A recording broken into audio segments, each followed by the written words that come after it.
کہ حضرت عمر نے فرمایا لوگوں تمہیں اپنے گورنر سے کوئی شکایت تو نہیں؟ تو لوگوں نے کہا 4 شکایتیں۔ ایک تو ہمارے گورنر صاحب جب شروع میں آئے تھے تو فجر کی نماز کے بعد ہی آ کے لوگوں کے بیچ بیٹھ جاتے تھے۔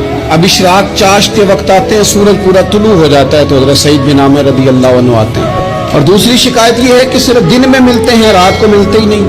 اور تیسری شکایت یہ کہ ہفتے میں ایک پورا دن ہوتا ہے ملاقات ہی نہیں کرتے۔ اور چوتھی شکایت یہ ہے کہ کبھی کبھی بیٹھے بیٹھے رونے لگتے ہیں اور بے ہوش ہی ہو جاتے ہیں۔ آپ نے ایسا شخص گورنر بنا دیا جو دیوانہ ہے۔ حضرت عمر نے بلا لیا، قریب بیٹھے تھے، کہا دے سوالوں کے جواب۔ گردن جھکی ہوئی ہے، عرض کرنے لگے امیر المومنین میں نے تو پہلے ہی کہا تھا میں گورنری کے قابل نہیں، میرے والا کام نہیں۔ فرمایا اب تو منصب تمہارے پاس ہے، تمہیں جواب تو دینا ہے۔ حضرت سعید بن عامر کہنے لگے حضور 4 میرے ساتھ مسئلے ہیں۔ فرمایا کون سے؟ حضرت سعید بن عامر کہنے لگے آپ سوال دہرائیں میں جواب دیتا ہوں۔ آپ نے فرمایا سعید لوگ کہتے ہیں پہلے تو سویرے آ جاتا تھا، اب تو اشراق چاشت کے وقت آتا ہے۔ گردن جھکائی، سناٹا چھا گیا محفل پہ۔ تھوڑی دیر کے بعد سر اٹھایا تو داڑھی پہ آنسو گر رہے تھے۔ فرمانے لگے حضور میرے گھر میں خادم کوئی نہیں، بیوی بیمار ہو گئی ہے، میں نہ سویرے اٹھتا ہوں، آٹا گوندتا ہوں، روٹیاں پکاتا ہوں، گھر میں جھاڑو دیتا ہوں، باہر آنے میں دیر ہو جاتی ہے۔ پہلے جواب پر ہی لوگ رونے لگے، آنسو نکلنے لگے۔ حضرت عمر رضی اللہ تعالیٰ عنہ بھی روئے۔ پھر فرمایا کہ سعید تو دن کو ملتا ہے تو رات کو کیوں نہیں ملتا؟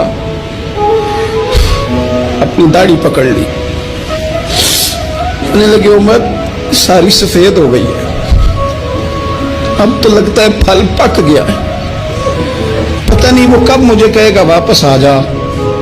میں نے نا دن مخلوق کے لیے رکھا ہے، رات اپنے رب کے لیے رکھی ہوئی ہے، مجھے تکلیف نہ دی جائے۔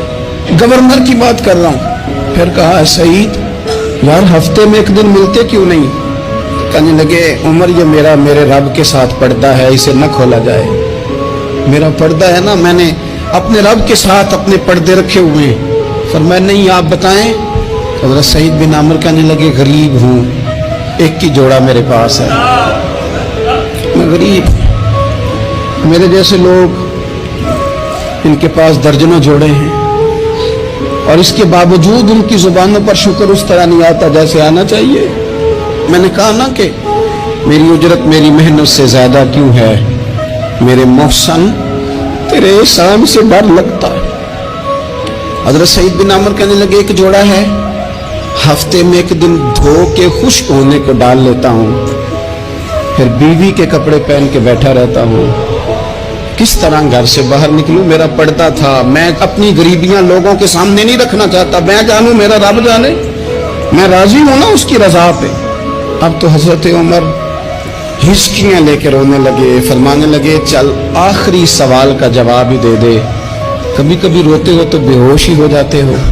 حضرت سعید بن عامر پھر رونے لگے، فرمانے لگے بڑی عمر کا ہو گیا تھا جب کلمہ پڑھا تھا، جب وہ پچھلے گناہ یاد آتے ہیں نا۔ میرے سامنے لوگوں نے حضرت حبیب بن عدی کو سزا دی تھی مکے میں، اور میں اس وقت مسلمان نہیں تھا، میں مدد نہیں کر سکتا۔ جب وہ وقت یاد آتا ہے تو برداشت، سوچتا ہوں کیسے اللہ کے حضور جاؤں گا۔ دوستو دعا کرنا، یہ وطن جو داتا صاحب کا ہے، جو بابا فرید کا ہے، جو غریبوں کا ہے، کمزوروں کا ہے، مزدور